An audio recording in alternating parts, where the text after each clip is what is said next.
Welcome to Hidden Secrets Revealed Live. I am your host, Sean Fenn. I am the founder of Safe New Media, and today's episode is about art. Art. So, in the art world, anything is art, and nothing is art. So, a sculpture by this artist named Salvatore Garau. Hope I didn't butcher the name. The piece is called Sono. I am. Io sono. Sorry, I need a coach for languages. But the piece is called I Am.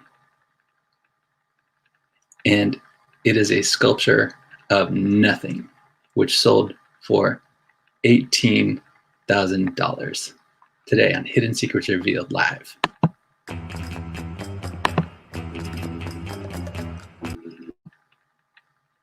Oh, that was quick. Do that again.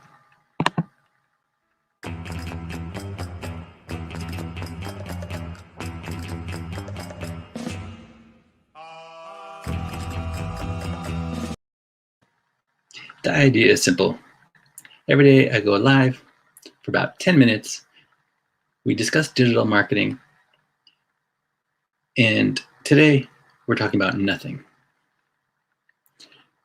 Nothing sold for $18,000. A sculpture of nothing called I Am by an Italian artist. Now, why is this significant?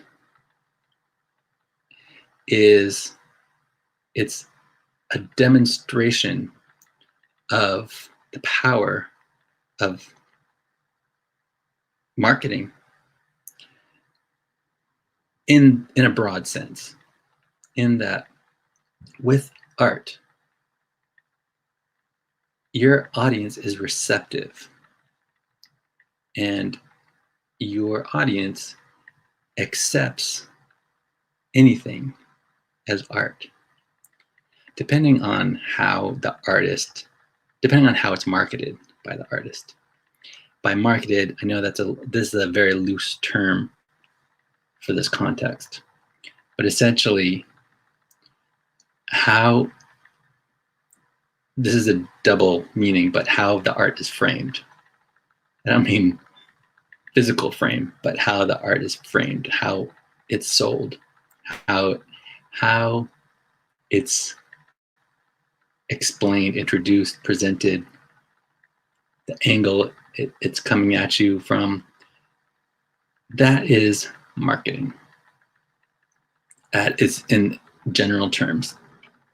It's amazing because you can sell nothing to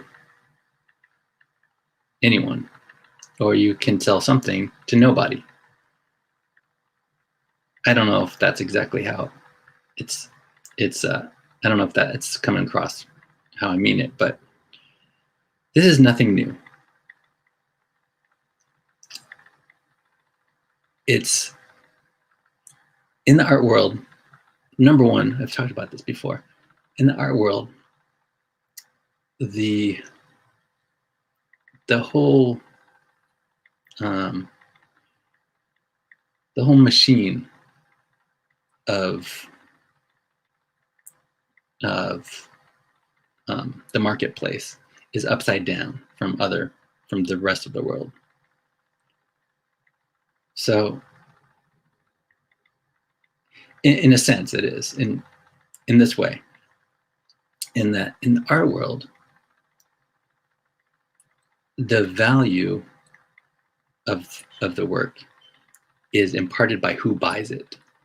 So the work is valuable if the buyer is valuable. In other words, the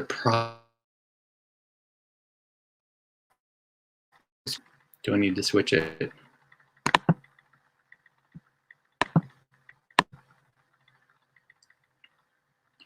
So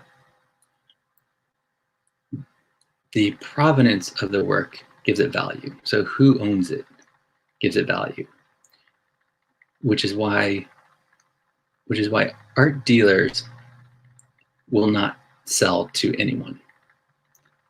That means they will refuse to sell. They will refuse your money. Your money is worthless if you're not somebody. That's an extreme sort of position, and it's not the case with all art. Most artists just want their work to get out there, and they want a buyer, and they don't really care too much who it is. But to create high value art, the value depends on who buys it. So that's how the machine is backwards from most things. Switching cameras again. So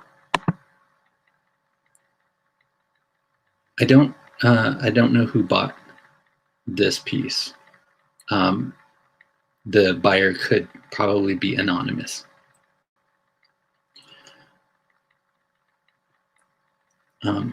However, what is compelling about an artwork, a sculpture, that is not a material work, it's immaterial, which parallels religion. So, as with religion, there is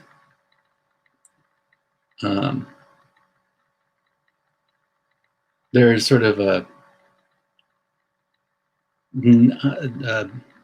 disregard for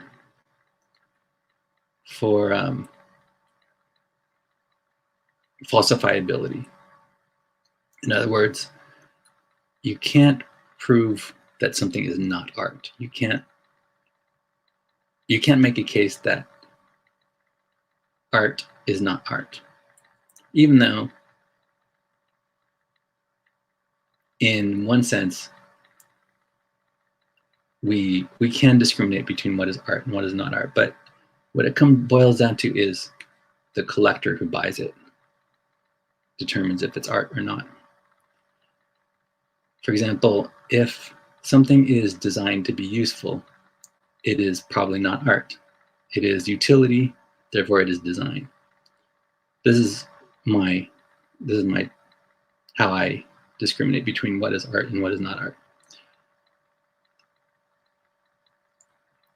If it is useful, it is design. If it is not useful, it is art. That's just sort of like a broad sort of dichotomy of how I distinguish what is art and what is not. But there's really no way to test that or to prove it. Same with religion. You can pray and worship an invisible thing. God is invisible. And I think that is the spin of this piece by this piece, I Am, by Salvatore Garau. I apologize if I'm saying your name wrong. But the significance is that it's an invisible, revered thing. In a similar way that God is an invisible, revered thing. Of course, you can't buy God, but you can buy art. So the parallel is there, though. I believe that the parallel is there. And this is novel, but it's not new, because Yves Klein did this. The artist Yves Klein in 1958 did a similar work, a show in which there was nothing there. And it was titled, the translation of the title, I have to read it because it's long, is the specialization of sensibility in the raw material state into stabilized pictorial sensibility. This was shown in 1958 at the Iris Clerk Gallery. It's called The Void, I guess. Short title is The Void. And Yves Klein did a similar work where he sold a certificate of authenticity for, it may have been this work, or a similar work. But the certificate of authenticity is what makes a thing valuable.